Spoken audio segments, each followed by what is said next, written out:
Abra sua Bíblia, nós temos caminhado aí em uma série de exposição no livro de Mateus, e nós temos falado sobre espiritualidade na prática. E este é um livro que tem abençoado muito o meu coração, ao mesmo tempo tem sido um desafio gigantesco compartilhar deste sermão ou desses ensinamentos que Cristo traz para a vida dos seus discípulos em um primeiro momento, depois para a multidão, como também, consequentemente, para as nossas vidas como igreja.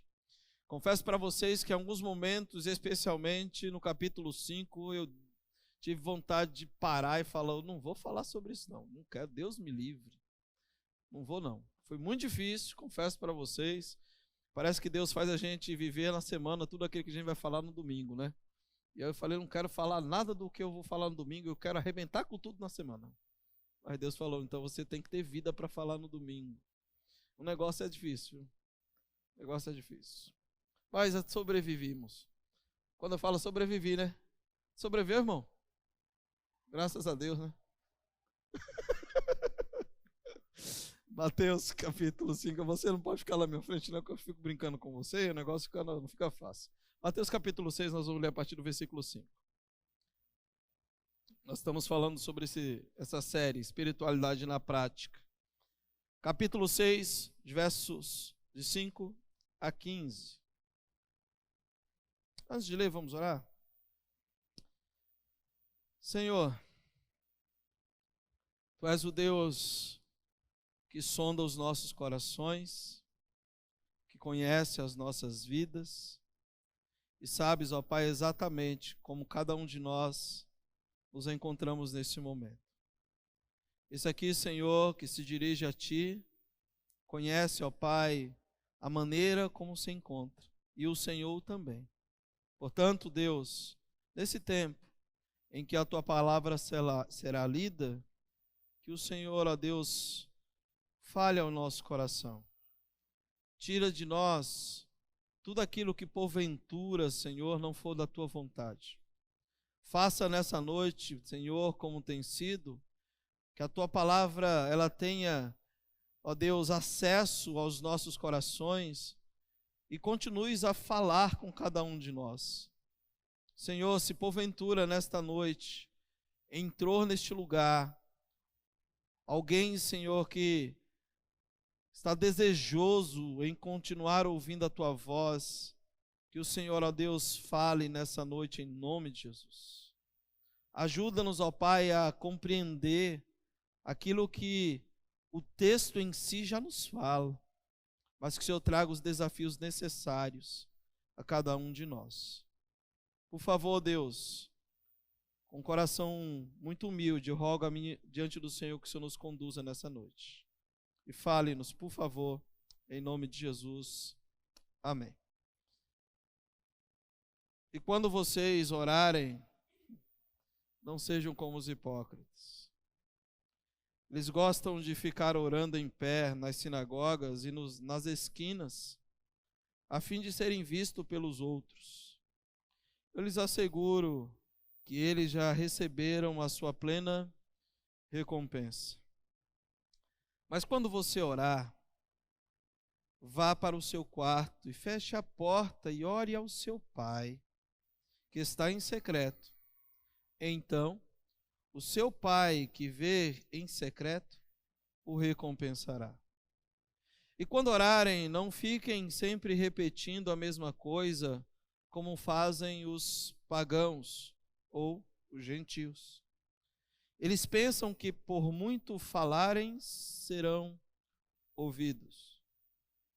Não sejam iguais a eles, porque o seu Pai sabe que vocês precisam, antes mesmo de o pedirem. Vocês orem assim: Pai nosso que estás nos céus, santificado seja o teu nome. Venha o teu reino. Seja feita a tua vontade, assim na terra como no céu.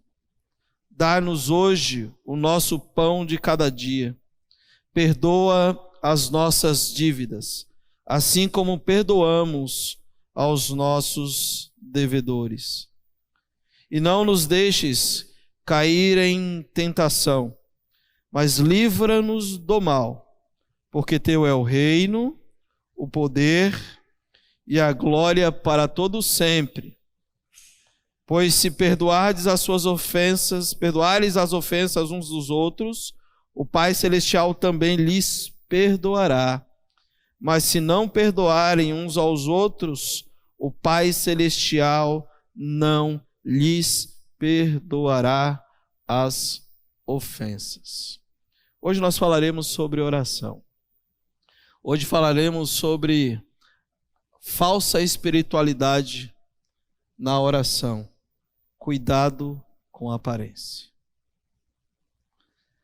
E confesso para vocês que essa semana eu refleti a maneira como eu tenho me conduzido diante da igreja, em especial quando tenho a oportunidade de orar em público. Eu falei, Deus, eu preciso sondar o meu coração para saber se a minha pretensiosa eloquência, o meu pretensioso vocabulário tem sido para ter admiração de quem me ouve. Senhor, que o Senhor sonde o meu coração. É por isso que na hora que eu estava orando aqui, eu estava tremendo, procurando palavras. Não sei se vocês perceberam. Jesus vai nos falar agora, meus irmãos, a respeito de uma falsa espiritualidade. A semana passada, o pastor Gil iniciou o capítulo 6, falando sobre as 3 áreas onde o ser humano, e no caso aqui, os líderes religiosos, demonstravam uma falsa espiritualidade. No dar esmolas, na oração e no jejum. E Jesus, ele vai falar sobre termos cuidado com um coração que tenta buscar aplausos. Cuidado com um coração que tenta se exibir, com o exibicionismo, com aqueles que estão olhando para a prática que está sendo exercida. E a partir agora desta perícope que nós acabamos de ler, Jesus, antes de ensinar o Pai Nosso, ou a oração do Pai Nosso, o texto bíblico mostra que Jesus exorta os seus ouvintes sobre qual deve ser a atitude correta de orar. Ele vai então falar primeiro aos seus discípulos, mostrando qual é a atitude correta que eles deveriam ter quando se colocarem diante de Deus para orar. Ele diz que a seus seguidores que eles não deviam agir como os hipócritas, em busca apenas de reconhecimento humano durante as suas orações. Então Jesus, num primeiro momento, ele vai alertar aos seus discípulos sobre 2 questões que são imprescindíveis observarmos também nas nossas vidas. A primeira, ele fala com tomarmos o cuidado de não sermos hipócritas. Definição de hipócrita aqui, quando o Senhor está falando, no texto grego, a ideia é de alguém que estava em um teatro. Sabe aquela máscara aquela máscara que você coloca na face, uma máscara que o pessoal usa, que ela é toda branca, que não tem feição nenhuma? A ideia é de que o fariseu, o hipócrita, ele coloca aquela máscara, mas o coração não diz aquilo que ele está atuando. Talvez ele esteja atuando dentro de um cenário onde está expressando alegria, mas ele está chorando por trás da máscara. E Jesus aqui está falando que esses seus seguidores não deveriam orar de forma onde os seus corações não expressassem genuína verdade com a fala. Então Jesus, em um primeiro momento, fala: cuidado com os hipócritas. Depois Jesus também condena uma outra prática que era não feita pelos líderes religiosos hipócritas, mas eram feita pelos pagãos ou pelos gentios, aqueles que não conheciam a Deus e pelo fato de servirem a muitos deuses, tinham uma prática de verbalizar o tempo inteiro, falar o tempo inteiro, muitas coisas até mesmo sem sentido, para tentar, então, ser beneficiado por tais práticas. Então Jesus também vai falar das vãs repetições, que era um comportamento comum entre os gentios e os cultos pagãos. Então ele ensina que seus seguidores devem orar ao Pai, confiando no Pai, na sua soberania sobre todas as coisas, e com a certeza de que o Pai, Ele ouve a oração dos seus filhos. Então eu gostaria de convidar você, de forma bem clara, olhar para o texto e examiná-lo comigo nessa noite. O versículo 5 começa a dizer assim: quando vocês orarem, não sejam como os hipócritas. Eles gostam de ficar orando em pé nas sinagogas e nas esquinas, a fim de serem vistos pelos outros. Eu lhes asseguro que eles já receberam a sua plena recompensa. Você deve estar lembrando, quando a gente ler esse versículo, da parábola do publicano e quem é o outro? Você lembra? Publicano, alguém que não era muito bem visto pelo judeu. O fariseu, alguém completamente admirado pelos judeus, pela prática religiosa. Lucas capítulo 18 vai dizer que os dois subiram ao templo para orar, e um subia ao templo e dizia: Senhor, eu dou o dízimo de tudo quanto eu tenho, eu oro 3 vezes, Senhor, na semana, Senhor, eu oro 3 vezes ao dia, Senhor, eu não sou tal como este que está aqui do meu lado, este publicano que não ousava olhar para os céus e batia no peito dizendo: ser propício a mim, pecador. Era habitual na lei, estava estabelecida que o judeu teria que fazer 3 orações durante o dia. E essa classe aqui, que são de fato os hipócritas, os fariseus, estes aqui, queridos, oravam 3 vezes ao dia. Só que a ideia é de que enquanto eles se dirigiam ao templo, eles queriam demonstrar tão pureza, de que antes de chegar ao templo, eles paravam para fazer orações nas esquinas e nas praças, para serem vistos. E é isso que Jesus aqui está dizendo: cuidado com a oração hipócrita, cuidado para que você não tente continuar com um coração onde está se mostrando de forma a estar se exibindo, de forma a mostrar o que você está fazendo. Cuidado com o exibicionismo, cuidado. Não apenas na prática de dar a esmola, mas também na prática da oração. Então, neste segundo momento, Jesus descreve 2 homens orando. Novamente, a diferença básica é entre a hipocrisia e a realidade. Ele põe em contraste o motivo das orações e as suas recompensas. Ele fala: aquele que é hipócrita e busca orar para ter a atenção dos outros, esse já recebeu a sua recompensa. Mas aquele que é genuíno, aquele que busca ao Pai, sem querer expressar o coração, sem querer chamar a atenção dos outros, dominando o seu próprio eu, este tem do Pai a recompensa devida. Este tem do Pai aquilo que ele está pedindo. O que Jesus diz sobre os hipócritas parece ótimo à primeira vista, porque o texto fala que eles gostam de orar, irmãos. Não é loucura isso?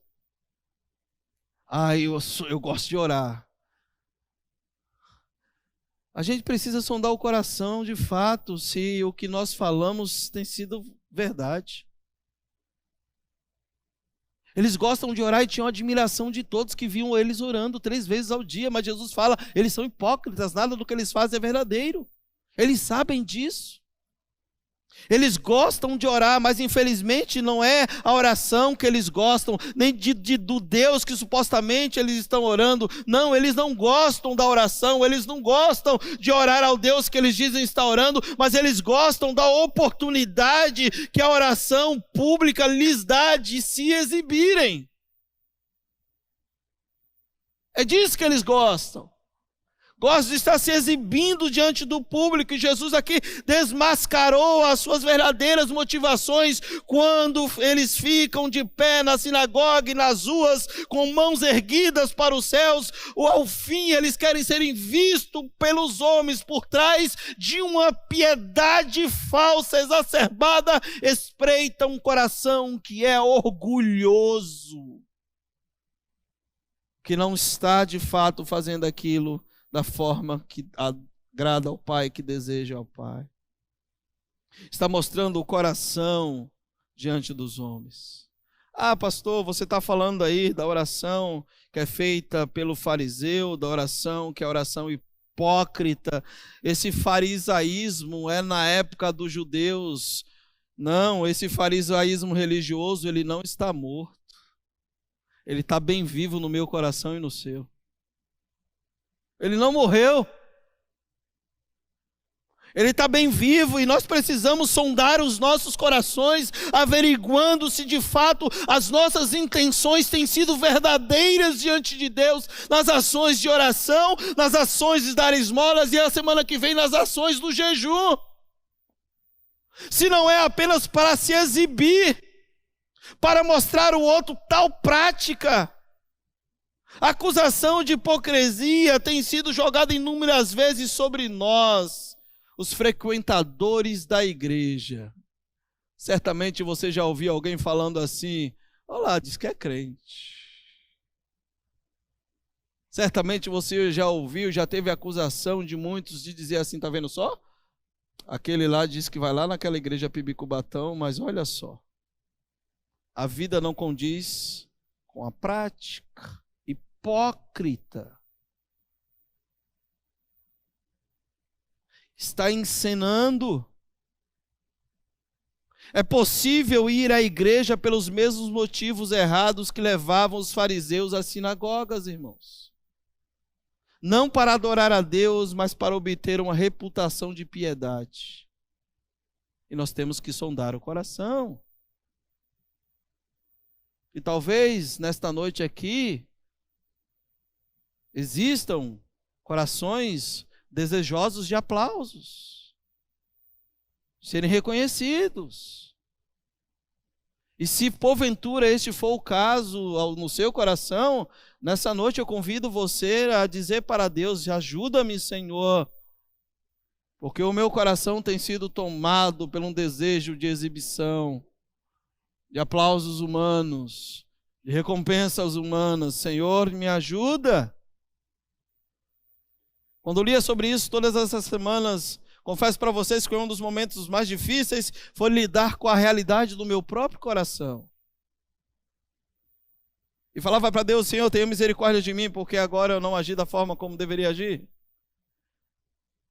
Em alguns momentos, nos grupos de oração, pedidos surgiram, e ia falar, e o povo lá colocando a mãozinha. Eu falei: meu Deus, será que está orando, Senhor? A mãozinha hipócrita. Percebe, irmãos? É o nosso coração. Quando mando os pedidos de oração, eu coloco lá orando, aí eu coloco a mãozinha, coloco um bonequinho na igreja de joelho assim, e às vezes eu não oro. Será que como é o nome daquele negocinho que manda emoji, aquele troço lá? Como é o nome? Emoji? Será que eles estão orando por nós? Então?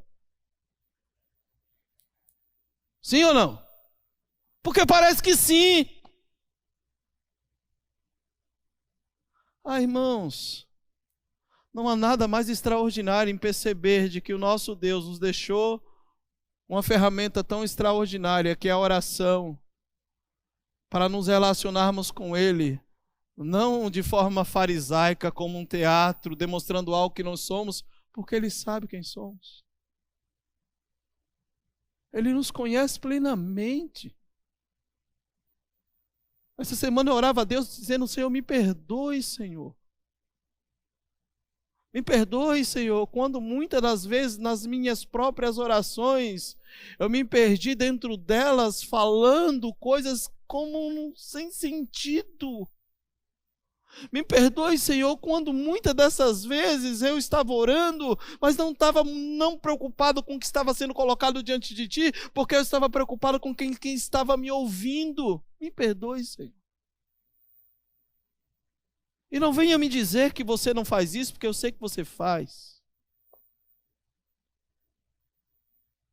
Esse é o seu coração, um coração que é tomado pelo desejo de exibição. O doutor Martin Lloyd-Jones disse a respeito desse assunto: orar não é somente a mais sublime atividade da alma humana, mas também é o mais profundo teste a que pode ser submetida a nossa condição espiritual quanto à sua autenticidade. Orar não é somente a mais sublime atividade da alma humana, mas também é o mais profundo teste que pode ser submetido à nossa condição espiritual, quando a sua autenticidade. Deus sabe qual é a minha, a sua condição espiritual, e nós precisamos desesperadamente, queridos, voltar para Deus em oração e rogar ao Pai que nos ajude a sermos de fato cristãos autênticos em todas as áreas, mas especialmente na oração, porque é impossível você ser quem você não é diante de Deus. Ele sabe quem você é, queridos. Não tem como você tentar se exibir. Martin Lloyd-Jones ainda disse: Deus sabe que é muito mais fácil, isso aqui arrebentou comigo. Deus sabe que é muito mais fácil pregar em um púlpito do que orar. Não há dúvida de que a oração é o teste final da qualidade espiritual de um homem, porquanto ele pode falar aos seus semelhantes com muito mais desembaraço do que falar com o próprio Deus. Eu posso falar para você, eu estudei o texto, mas falar para Deus quem eu sou, como eu estou, de que forma eu estou me expressando, Ele sabe. Ele sabe. E não tem como fugir dessa realidade, o Senhor nos conhece. Portanto, irmãos, cuidado. Sonde o seu coração nessa noite. Eu sei que tem aqueles irmãos que fogem até da oração como o diabo foge da cruz. Pastor, por favor, não me põe para orar. Eu sei que às vezes tem alguns que é tímido, mas tem alguns que não tem a prática mesmo. Não ora de jeito nenhum. Você precisa desenvolver uma vida de oração genuinamente diante do Deus que sabe quem você é. Ele te conhece, Ele nos conhece, Ele sabe quem somos. O texto continua dizendo de que estes que têm tais práticas, assim como era o de dar a esmola, já foram recompensados. O fariseu era admirado, irmãos. A casta religiosa judaica era admirada, principalmente aqueles que tinham os filactérios. Tem alguns irmãos que estão andando com os filactérios no braço aí. Você sabe o que é um filactério? Quem sabe o que é um filactério? É de comida, come com farinha, uma benção. Filactério era tipo uma caixinha, sabe aquela... Você ainda usa fósforo? Usa aquela caixinha, era tipo uma caixinha que os judeus mais ortodoxos usavam na testa, no antebraço, com algumas porções da lei. Esses caras eram admirados e todo judeu falava assim: quando meu filho crescer vai ser que nem ele. Seria muito bom na igreja o povo falar assim: quando meu filho crescer eu quero que ele seja que nem o Edson, o Vitor. Nossa, eles são demais.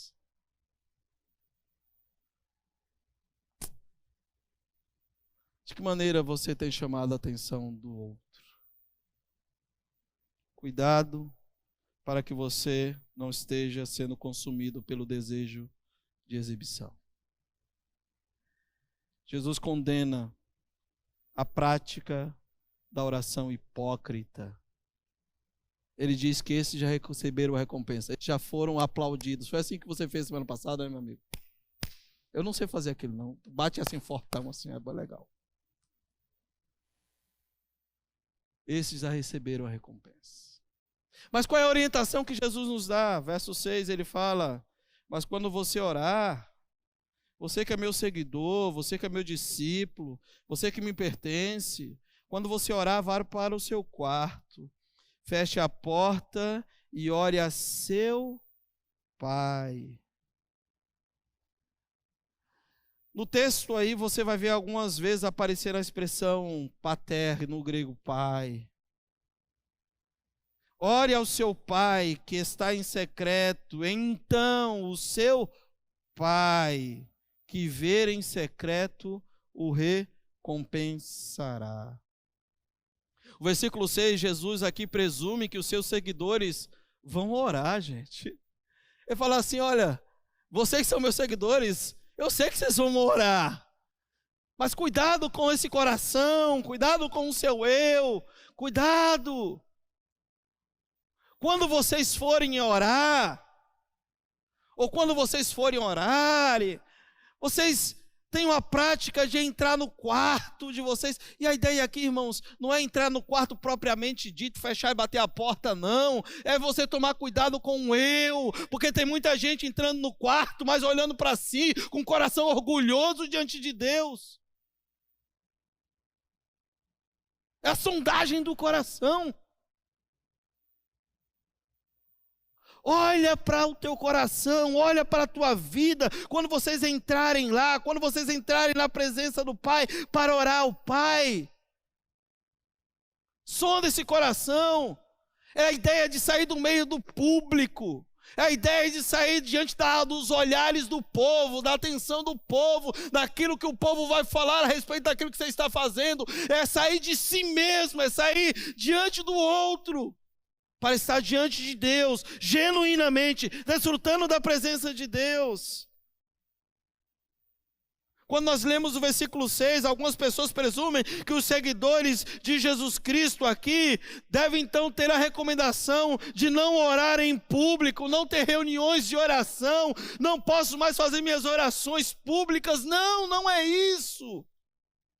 Jesus aqui não está condenando ou proibindo a oração pública, não era isso que o Senhor aqui está proibindo. O que o Senhor então estava proibindo? Estava proibindo o exibicionismo da oração, do seu próprio coração, do outro, do seu eu. É disso que ele está falando. Não. Foi, tu viu? Alguém falou.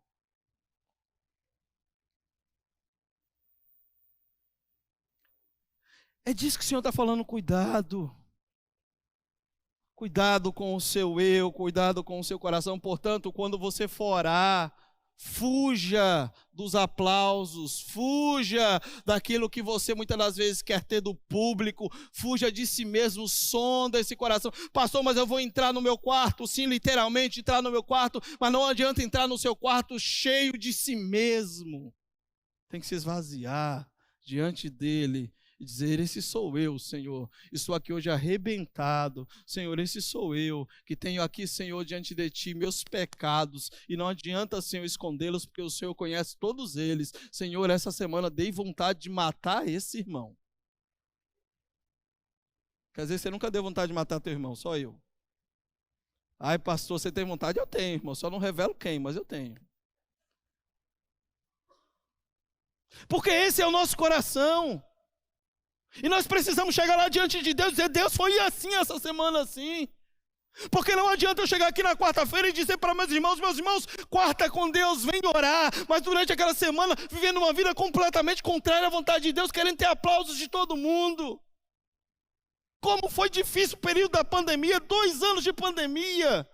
E eu já falei isso para vocês aqui de púlpito, e quando eu falo isso aqui de púlpito, querido, eu não estou falando simplesmente para contar pecado, para dizer, o pastor pecou, não é isso, mas eu me peguei durante o período da pandemia, 2 anos, olhando para os vídeos, para aquilo que estava sendo gravado. Gente, foi um trabalho gigantesco, não apenas para esse que vos fala, mas para aqueles que estavam juntos, aqueles que estavam lá atrás, que ainda continuam lá atrás das câmeras, aqueles que continuam lá atrás do som, aqueles que continuam gravando. Foi um trabalho muito grande. Cai a internet, ai, some o som, ai, coloca lá os pedidos de oração no chat da igreja, e aí vai aquela coisa toda, e de repente eu peguei me assistindo os cultos, querendo ver as curtidas. Deixa eu ver quantas curtidas eu tive aqui, deixa eu ver. Exibicionista. Deus falou: você está tentando ter a glória para si. Eu sei quem você é. Eu sei o que está no seu coração. Feche a porta do seu coração. Eu vejo você. Pare de querer o aplauso, a curtida, o elogio. Para que o teu egocentrismo esteja lá em cima. Esse ego que te mata. Toma cuidado. Vá para o seu quarto, feche a porta e ore a seu pai. E esse pai que está em secreto vai recompensá-lo. O mais extraordinário de tudo é que Jesus diz, queridos, que a prática da oração é uma prática que o Senhor nos deixou para estarmos diante do Pai. E o Pai que vem em secreto nos recompensa. É Pai. Uma coisa que precisa ficar bem claro para mim e para você, o que precisamos fazer antes de tudo é perceber quem é Deus e qual é a nossa relação com Ele. Quem é Deus para você? Qual é a sua relação com Ele? Quem é Deus para mim e para você? Ele não é mais alguém que você vai lá na prateleira a hora que quer e pega o que você quer, do jeito que você quer. Ele não é um Deus à la carte que quer servir o desejo do teu coração, o que você acha que é o cardápio que precisa ser servido. Não, esse não é seu Deus. Esse não é o nosso Deus, irmãos. Ele é Pai, Ele cuida, mas é do jeito do Pai, não do seu jeito. O mais lindo é que Jesus disse que nós devemos, antes de começar a orar, perceber diante de quem nós estamos e qual é a nossa relação que temos com este Deus. Não sei se você, como eu, ao ler o versículo 6, coração queima, porque o versículo 6 é um convite do Senhor dizendo: vá orar diante do Pai. E quem é o Pai para você? Ah, pastor, é o Pai. Mas quem é o Pai, literalmente, para você? Quem é o seu Pai?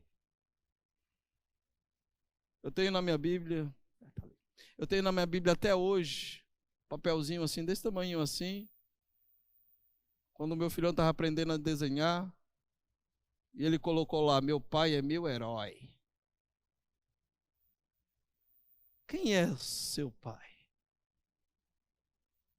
Antes de começarmos a proferir palavras, sempre deveríamos relembrar essa realidade. Deveríamos dizer para nós mesmos: agora estou entrando na presença do Pai, na sala do trono, do Deus Todo-Poderoso, do Senhor absoluto, do grande, do eterno, do Deus que tem todo o poder, do Deus que tem toda a força e majestade, aquele Deus que diz que é fogo consumidor, aquele Deus que é totalmente, absolutamente santo. É diante deste Pai que eu e você estamos. É diante deste Pai que eu e você estamos. Mas eu quero te dizer que acima destes atributos ou qualidades mencionadas agora que acabei de ler para você, o nosso Senhor insiste que deveríamos perceber que Ele é tudo isso, mas Ele é o nosso Pai. É o Pai que cuida do seu filho. É por isso que o versículo 8, quando o Senhor vai dizer que nós não deveremos nos assemelhar com os pagãos, que acham que pelo muito falar serão ouvidos, ele diz que esse Pai que vê, esse Pai que recompensa, esse Pai sabe do que você precisa. Esse Pai vê exatamente como eu e você nos encontramos. E não apenas sonda o coração, que muitas das vezes quer ser admirado pelo público, mas Ele sonda o coração daquele que se humilha diante da sua presença e diante da tamanha dor que é tomado o seu coração pelo sofrimento da vida, se prostra diante do Pai para dizer: Abba, Paizinho. Essa é a expressão que o Senhor aqui está se dirigindo, meus irmãos. Eu falei para vocês que era paté, mas não é Abba. Paizinho. É uma expressão onde o Senhor nos convida a nos relacionarmos com Ele de forma íntima. E Ele fala que esse Paizinho vê o seu sofrimento, vê a sua angústia, e Ele sabe do que precisamos. Essa é uma característica muito peculiar do nosso Deus.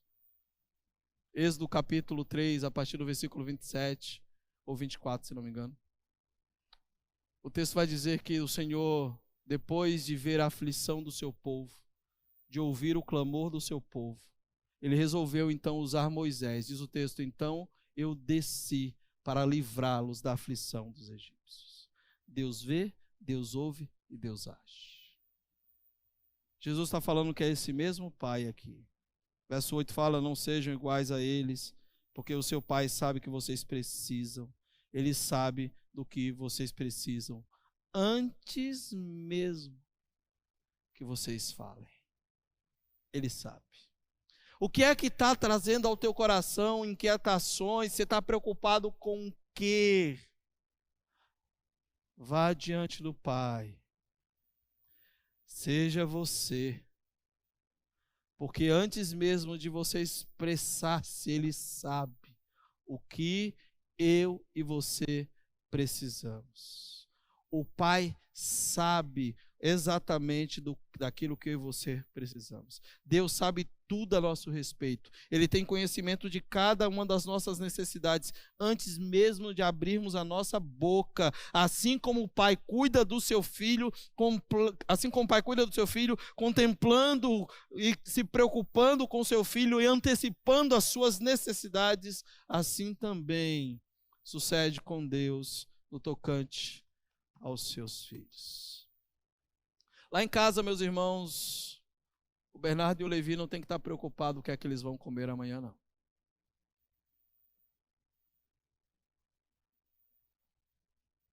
Porque como pais, nós estamos, pela misericórdia do Pai, propondo provisão para eles.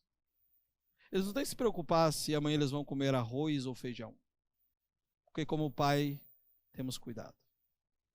O Senhor está falando aqui: eu sei do que vocês precisam. E eu vou cuidar. Então, 3 lições muito rápidas, porque não chegamos nem na oração do Pai Nosso. Deus vê.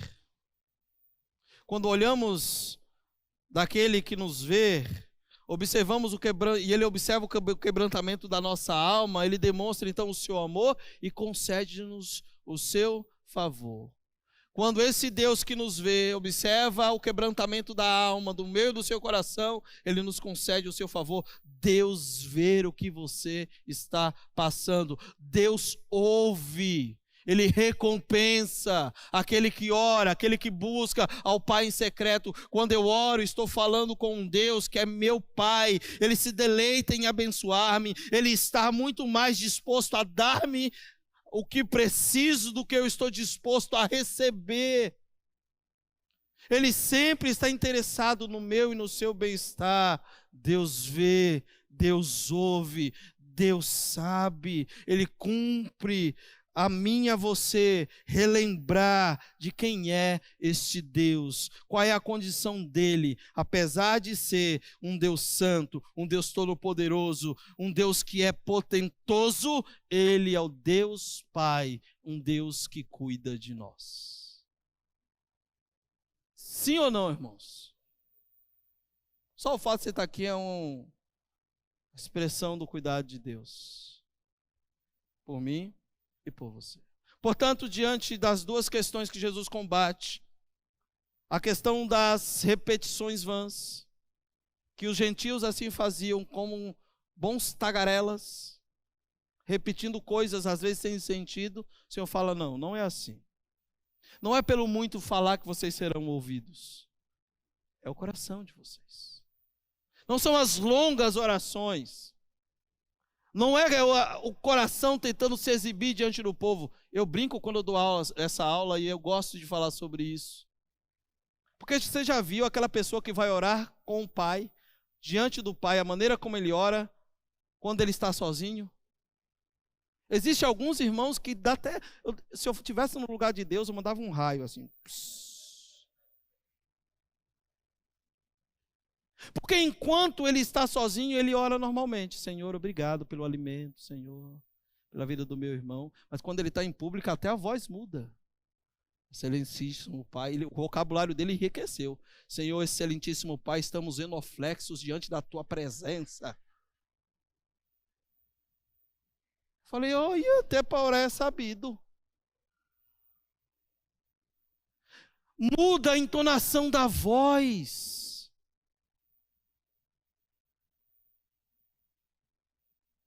Começa a falar um vocabulário mais rico.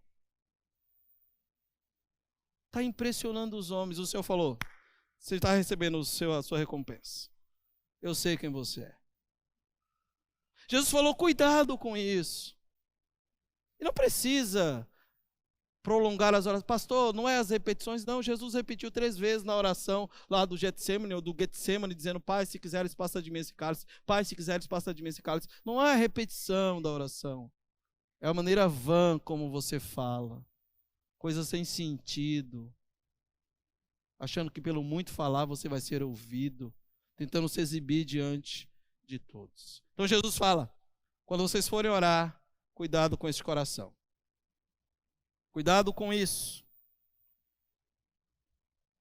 A partir então do verso 9, depois de um pedido dos seus próprios discípulos, Lucas relata isso no capítulo 11, e eu aqui creio particularmente, irmãos, que quando os discípulos chegam para Jesus e dizem, Senhor, assim como João Batista ensinou os seus discípulos a orar, ensina-nos a orar.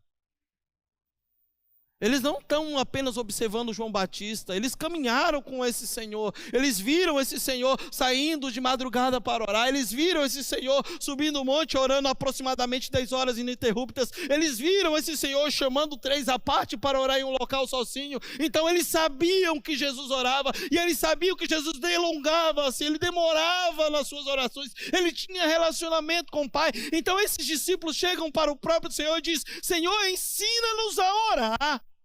Como é que nós devemos orar? O Senhor falou, olha, cuidado com o coração hipócrita, cuidado com as repetições. Quando vocês forem orar ao Pai, então vocês orarão assim. Pai nosso, que estás no céu. Pai nosso, que estás no céu. O contexto onde a oração do Pai Nosso está inserida, claramente revela que o propósito dessa oração ensinada por Jesus jamais é servir como um tipo de mantra pelos cristãos, porque ele acabou de falar que não deveria fazer orações repetitivas ou em vãs. Algumas pessoas só se apegam em repetir a oração do Pai Nosso, vez após vez, incansavelmente, como se fosse um mantra, uma coisa mística.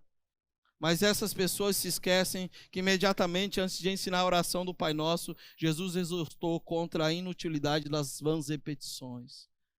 Não é um mantra, não é algo que você tem que andar no bolso para que você possa praticar, achando que vai te dar sorte. Essa oração, meus irmãos, que Jesus obviamente está ensinando aos seus discípulos, àqueles que são os ouvintes originais, também são para todos os crentes, em todos os lugares e em todos os tempos, estarem praticando o modelo desta oração, não a oração em si. Nessa oração encontramos um perfeito esboço, uma perfeita sinopse das instruções do nosso Senhor sobre como nós devemos orar e o que nós devemos orar. E a oração do Pai Nosso, o ensinamento do Pai Nosso, essa oração o Senhor começa então nos ensinando, e ela é dividida de 2 formas. Os 3 primeiros pedidos da oração do Pai Nosso têm a ver com a glória de Deus, com relação ao seu nome, o seu governo e a sua vontade. Veja aí, o início da oração mostra claramente que os 3 primeiros pedidos, são 6 pedidos, os 3 primeiros têm a ver com o próprio Deus. Tem a ver com o próprio Deus, tem a ver com a própria glória de Deus, tem a ver com o seu governo, tem a ver com a sua vontade. Quais são? Seja santificado teu nome, venha o teu reino, faça a tua vontade. Onde? No céu e na terra. Então os primeiros 3 pedidos de oração que o Senhor ensina tem a ver com a glória do próprio Deus. As demais petições referem a nós mesmos. Então o fato é que as 3 primeiras diz respeito a Deus e a sua glória exclusivamente. Portanto, não importa, irmãos, e aqui fica bem claro isso, viu? Não importa quais sejam as minhas e as suas condições e circunstâncias. Não importa qual é o meu, o seu trabalho. Não importa de que maneira eu e você estamos. Quais são os nossos desejos. Quais são as nossas lutas. O fato é que jamais devemos começar pensando em nós. Antes de começarmos a pensar em nós mesmos, em nossas próprias necessidades, antes de começarmos a nos preocuparmos com o próximo, devemos começar nossas orações pensando em Deus e honrar a Deus, o seu nome e a sua glória. A minha oração, a sua oração precisa sim, em primeiro lugar, honrar ao Senhor. Você precisa saber diante de quem você está. Dirigir-se a Ele. Pastor, e quando chegar a minha vez de pedir para mim, que o pedido que você faça para si, também honre o nome dEle. Que a bênção de Ana, que é Samuel, seja a bênção para o povo. Entendeu? É nesse sentido. Que o que você pede para o Senhor sinalize o reino. Porque senão, é o coração egocêntrico que está tentando se exibir novamente. Senhor, dai-me. O Senhor falou, não. Eu vou dar o que você precisa, porque eu sou pai. Eu sou pai. Então, de forma rápida agora, gostaria de convidar você a refletir, a analisar comigo a oração do Pai Nosso. Primeiro ele começa chamando Deus de Pai Nosso. E sempre eu falo isso na minha classe. Por que é Pai Nosso e não Pai Meu? Hein? Você não tem ciúmes não de Deus ser só Pai de todos e não só seu Pai? A forma como Jesus diz Pai Nosso implica que simultaneamente, queridos, no exato momento em que eu e você nos direcionamos diante de Deus, milhões de filhos se dirigem em oração ao Pai e Ele escuta cada um deles. Ele é Pai nosso, Ele não é apenas no contexto aqui que Jesus está ensinando, Pai de judeu, Ele é Pai de gentil, Ele é Pai de grego, Ele é Pai de bárbaro, Ele é Pai de cita, Ele é Pai de todos em Cristo. Isso precisa ficar claro, em Cristo. Isso precisa ficar claro.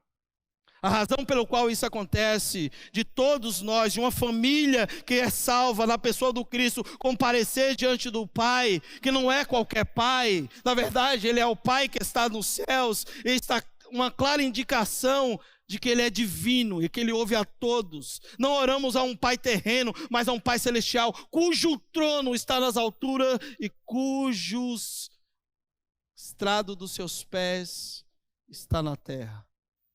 Nós não podemos, meus irmãos, olhar para esse Pai simplesmente com exclusividade. Ele é meu Pai, porque Ele é Pai de todos. Se logo Ele é Pai de todos, nós somos... Oi? Filhos. E somos o que uns dos outros? E nós nos amamos, né? Amém, irmãos?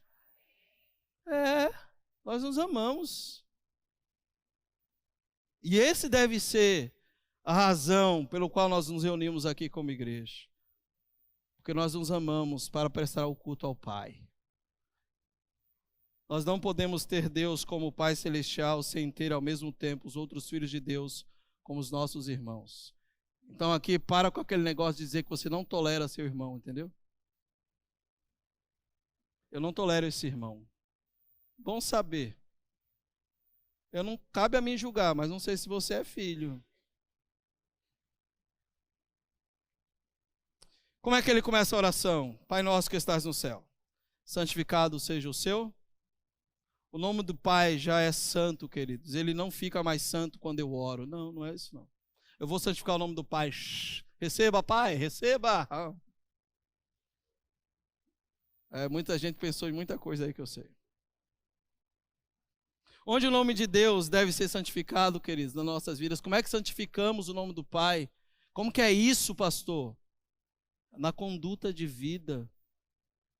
A maneira como nos comportamos. Esse Deus Pai nos inseriu no seu reino, e no seu reino, nós vimos já no Sermão do Monte, que esse reino tem uma conduta a ser observada, como nós devemos viver. Olha lá no Sermão do Monte, quando nós ouvimos sobre a maneira como nós devemos estar se comportando diante do irmão, a maneira como nós devemos expressar diante do irmão, a maneira como nós devemos perdoar o nosso irmão, o fato de não nos vingarmos, o fato de tomarmos cuidado com o coração invejoso. Olha lá, esse reino tem ética. E como é que eu santifico o nome do Pai? Me comportando de tais como esta ética nos apresenta na minha vida, na minha mente, no meu trabalho, na minha família. Esse Deus precisa ser honrado.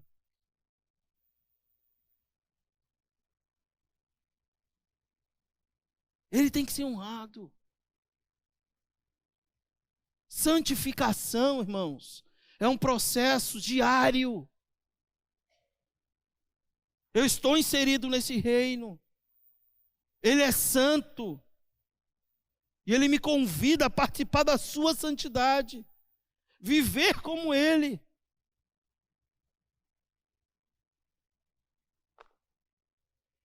Depois Ele ora dizendo: Senhor, santificado seja o teu nome, venha o teu reino. Aqueles que se preocupam que seu Pai Celestial seja glorificado e o seu nome seja reverenciado, também deseja que o reino de Deus seja estabelecido mais e mais neste mundo. Quando nós oramos pedindo que o reino de Deus venha, estamos reconhecendo o domínio de Deus e almejando que esse reconhecimento também alcance todas as partes da terra. Senhor, venha o teu reino. Portanto, orar que o reino venha é orar para que ele cresça à medida que as pessoas se submetem através do testemunho da igreja.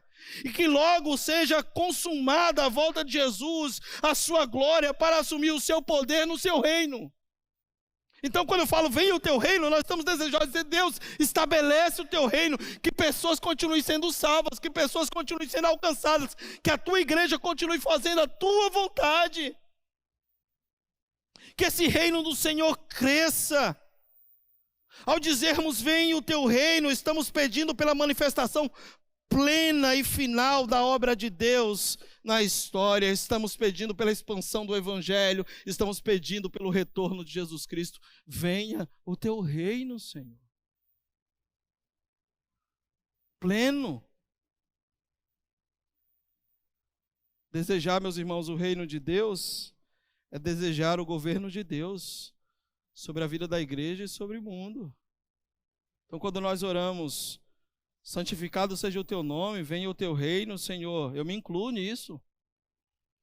Eu estou incluso nessa realidade aí de dizer: venha o teu reino, seja feita a tua vontade. Eu estou incluso nisso aí, Senhor. Para que o reino do Senhor seja estabelecido, use a minha vida, sim, Senhor, para que ele seja propagado, para que vidas sejam alcançadas, para que ele seja estabelecido em outros lugares, em outros corações. Eu estou incluso, Senhor. Seja feita a tua vontade, assim na terra como não é no céu. Aqui é a terceira petição que reconhece a glória devida a esse Deus, que nós estamos orando para Ele, relacionada a Deus, é a consequência natural das duas primeiras.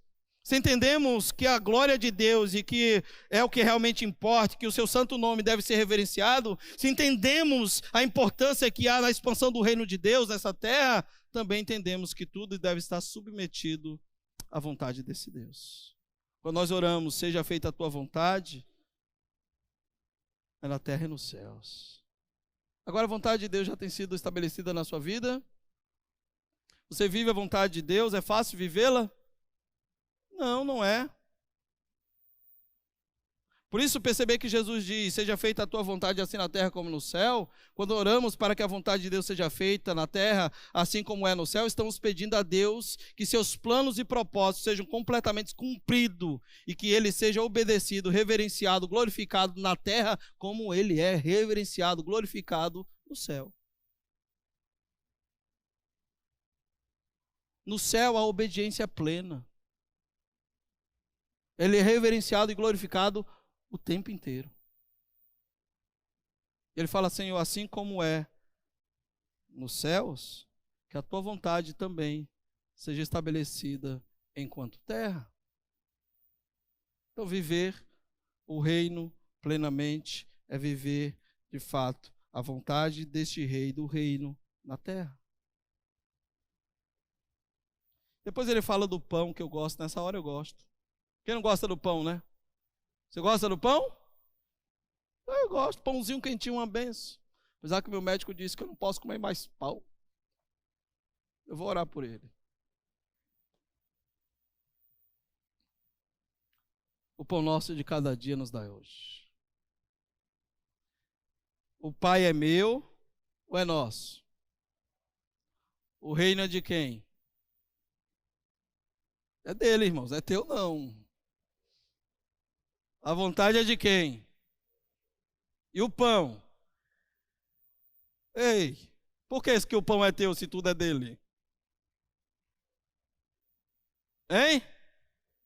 Por que o pão é nosso se tudo é dele, irmãos? É que a oração se divide de 3 formas, como eu falei para vocês. Os primeiros 3 pedidos têm a ver com a glória do próprio Deus. Os 3 últimos têm a ver conosco. Porém, tem a ver conosco no reino. Porque agora ele vai falar sobre pão, perdão e proteção. Está aí no texto. Fala do pão, que o pão é nosso, não é meu. E como eu brinco com o pessoal sempre quando falo isso, então se o pão é nosso, não é meu, nós não precisamos ligar para os irmãos para ir tomar um café. Não é isso? Então, Joaquim, tem cuscuz essa semana? Com ovo. E café pretinho, ó, meu amigo. A ideia, queridos, de que o pão é nosso é de que a padaria é de Deus. Quem fala isso é um teólogo bem interessante, que mudou a cabeça. Se a padaria é de Deus, Ele dá o pão como Ele quer, para quem Ele quer. E você tem que aprender a repartir o pão. Reparta o pão. Se você nunca ouviu a minha experiência do frango, que a igreja está cansada de ouvir, vou gravar num CD, vou ungir e vender por R$10. Como é? Esse negócio come com farinha, podcast. O pão é nosso, meus irmãos, mas é compartilhado no reino para todos. Para todos. Falta o quê? Pão nosso de cada dia nos dá hoje. O Senhor está falando que Ele vai suprir as suas necessidades, não aquilo que é supérfluo. Tem muita gente querendo, Senhor, meu carro é 2016, me dá um 2017. O Senhor falou, mas isso é supérfluo. Coisas supérfluas. O Senhor falou que vai prometer suprir suas necessidades. Ponto. Esteja contente e compartilhe o que tem. O que segue na oração do Pai Nosso para a gente terminar? Pode subir para cá o louvor, André, que tem mais 15 minutos, vocês ficam aqui comigo. Hoje eu estou assim, sabe, André? Pode vir, André, não tem problema não. Pode vir, pessoal, pode vir, não tem problema não. Que aí vocês me apressam. Oração do Pai Nosso, vai lá, o que tem mais lá? O pão nosso e cada dia nos dá hoje. E a sequência, irmãos? Ninguém quer falar sobre perdão, né?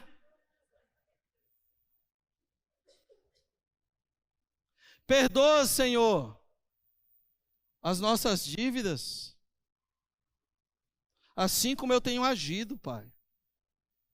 O Senhor trata de perdão na oração do Pai Nosso. Senhor, ensina-nos a orar. Tá bom, vou ensinar vocês a orarem. Reconheço que o reino é meu, que a vontade é minha e que ela será feita nos céus e na terra. Agora reconheça que eu sou o Senhor, o dono da padaria, que te dou o pão todos os dias. Você tem que aprender a perdoar. Queridos, quantos de nós temos tido dificuldade do perdão? É necessário aprender a perdoar. Eu escrevi algo aqui que eu não vou ler, mas que é interessante. O perdão, ele é tão indispensável à vida e à saúde da alma como alimento para o corpo. Por isso, o pedido seguinte é: perdoa as nossas dívidas. Quando os nossos olhos são abertos para vermos a enormidade da nossa ofensa cometida contra o nosso próprio Deus, as injúrias dos outros contra nós parece comparativamente muitíssimo insignificante para não perdoá-los. O que eu e você fizemos e fomos perdoados para não perdoar.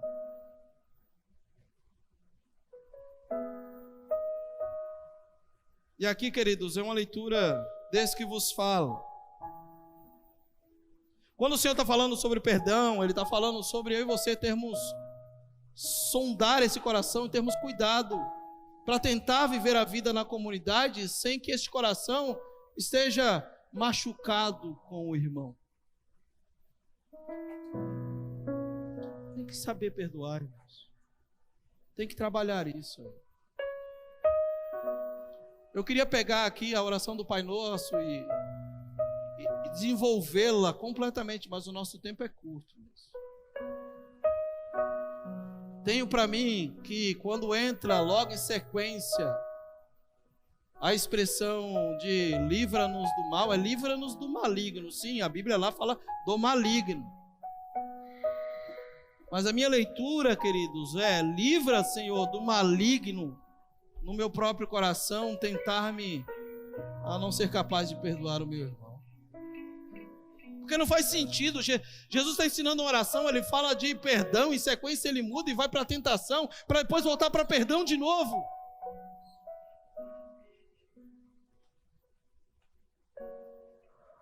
Me ajuda, Senhor, a não resistir o perdão que eu preciso dar. Eu sou tentado a dizer: não perdoo, não quero. Ajuda-me, Senhor. Por quê, Senhor? Aí ele volta a dizer: porque você não é hipócrita. Você não é aquele que ora para se exibir, porque dele é o reino, o poder e a glória para todo sempre. Você percebe que a oração sai dos 3 primeiros pedidos voltado para Ele e volta para Ele? Nós reconhecemos: Ele tem todo o poder, dele é o reino para todo sempre. Portanto, que o reino dele venha, que a vontade dele seja feita na sua vida como é feita nos céus. Que você aprenda a compartilhar o pão. Que você possa perdoar e ser perdoado, porque dele é o reino. Você tem o privilégio de estar inserido nele, e que você possa glorificá-lo no reino, nas atitudes coerentes com a vida de oração. Ajuda-nos, Senhor, livra-nos de nós mesmos, para que o teu reino continue sendo proclamado e a tua vontade seja plena na minha vida, como também o é no reino. Ajuda-nos, Senhor. Se coloque de pé, vamos orar.